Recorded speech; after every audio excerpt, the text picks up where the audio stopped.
Ready, start. Ever since the President made it known that recent amendments to the Army Act and Official Secrets Act were enacted without his assent, the legal status of both laws has been open to question.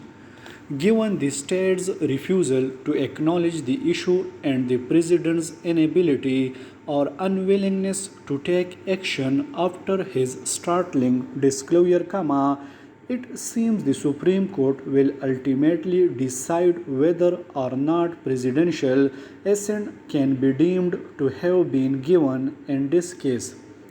The amendments in question, bulldozed through Parliament by the PDM government despite allies and civil society's vocal protests, have far-reaching implications.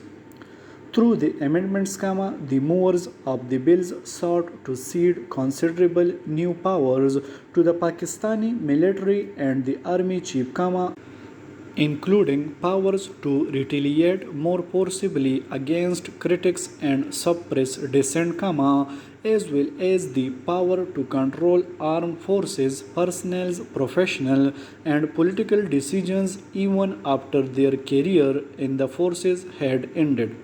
Other provision had given blanket cover to the armed forces extracurricular activities, as long as they could be argued to be in relation to national development or strategic interests. Full stop. New para.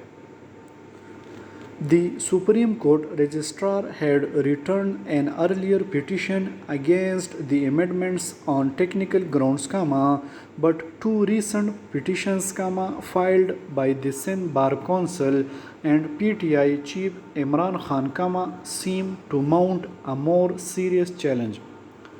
Both petitions have argued that the two bills through which they were enacted never received presidential assent. They have also argued for the amended laws to be suspended while the court deliberates this matter, considering that they allow the state to aggressively encroach on a slew of civil rights.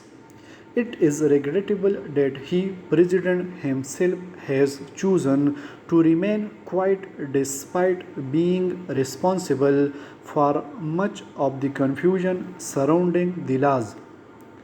Meanwhile, separate challenges against the trial of civilians in military courts. Full stop.